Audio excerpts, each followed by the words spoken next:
I want to end up for this one with an integral with two functions in here subtracting, but the integral is going to be with respect to y.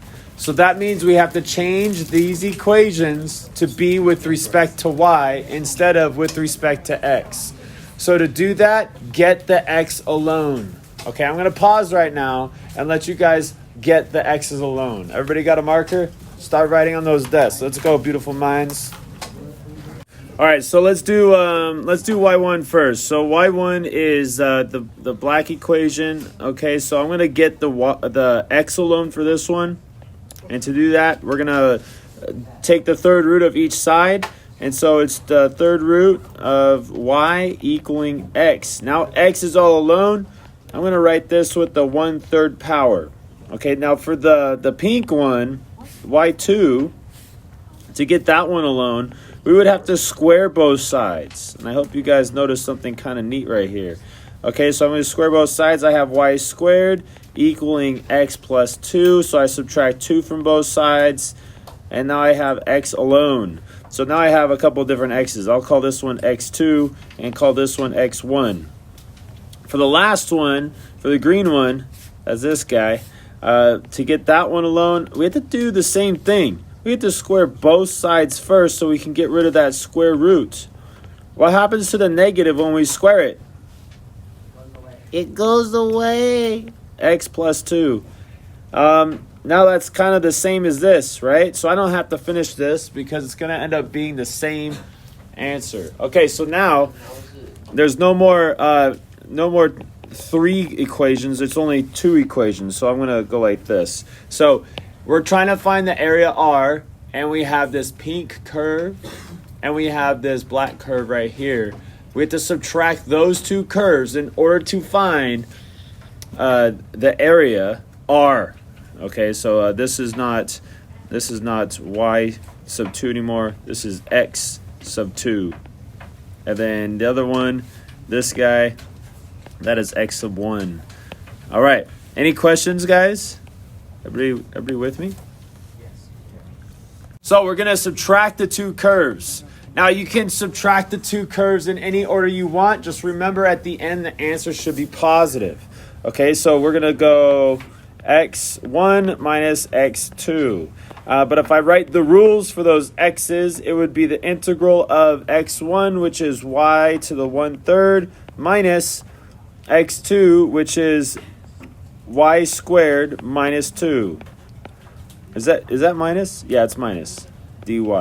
Now, I did put a parenthesis so you guys wouldn't lose your negative, but I could have written this differently. I could have just written y to the 1/3 minus y squared plus 2 dy, and then start my integration. Now, before I integrate, I need to have the lower bound and the upper bound. Okay, so we have to know the y value for this point right here, and we have to have the y value for this point right here.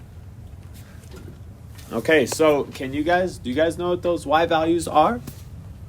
Can we use the graph to find those y values?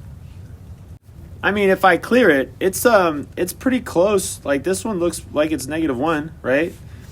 But this one right here, does that one look like it's 2? Eesh, no, it doesn't. So we're gonna have to use a graphing calculator to help us find those points of integration. Or not points of integration, those points of intersection.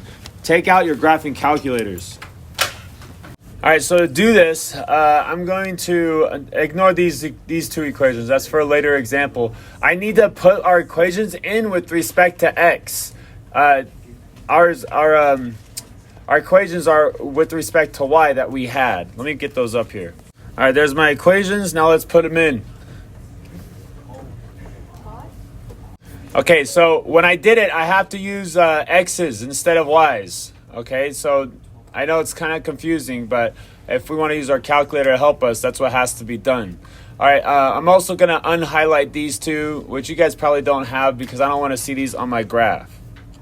All right, I just hit graph, and we have the same graph right here, but it's facing a different way. Because remember, we wrote them as functions of x, so our graphing calculator can do that. So now we're going to find this point of intersection and this point of intersection. In order to find those points of intersection, we're going to use this Calc button right here. So hit second first, and then Calc, and then hit 5. That's the intersect. Now the graphing calculator is going to ask you 3 questions. What's your first curve? What's your second curve? And where do you want me to find this point of intersection? Okay, so you'll notice that up here, it already says the first curve. If we selected the down arrow, then it'll show us the second curve. It doesn't matter which one you select in order. Right now I only have 2 curves, so it doesn't matter. So I'm going to press enter to select Y2, press enter to select Y1, and then I have to move my cursor right here over. I'm pressing the arrow button a lot so that it's close to the other point of intersection. Then press enter, and then the calculator will find the exact point of intersection. So what's my y value for right here? It looks like it says x equals -1. It is -1. So we were right to trust the graph for that point. That is a -1 for the y. Now let's find the other point of intersection. So again, I'm going to press second and then Calc. I hope you guys are practicing because you got to be able to do this later. Now I select the first curve, then the second curve, and now I'm going to move my cursor all the way over closer to the other point of intersection so that when I press enter, the graphing calculator is going to look around that spot. So I press enter, and it looks like our point of intersection is 1.793. So let's write these down. So we're trying to find. Let's see, here's our 2 equations. Our interval is going to go from -1, that's this y value right here, all the way to 1.793. Okay, remember these are y values, 1.793, and we're going to subtract. Okay, we're going to subtract the, what was it? Y to the 1/3 minus y squared minus 2. Make sure you have parentheses and then dy. Now, as soon as you guys have a decimal, you'll never get a decimal like that where you have to do it by hand. You have to use your graphing calculator. So we're going to punch this into the graphing calculator. Now remember, I have this equation right here in y1, and I have this equation right here in y2. So I'm going to use the vars button to find that integral. So here we go. So to use our graphing calculator, we're going to hit math and then 9. Math 9. Now remember, I already have in my y equals, I have a y1 and a y2. I have my functions already in there. Okay, so I'm going to go back to my integral, and I'm going to put my two y values right here. The first one was -1. Do you guys remember what the top y value was? I don't have it on my screen. Do you guys remember what the top y value was? Okay, 1.793. And then I'm gonna go y1 minus y2. So I hit vars, y vars, function 1 minus vars, y vars, function 2. So I have my y1, y2 subtracting, then I put x, and then I press enter, and then it's going to find me my answer. My answer is, come on calculator, you can do it, 4.215. Okay, so it's 4.215. That is the area. That's the R, the area R. So the area between those two curves.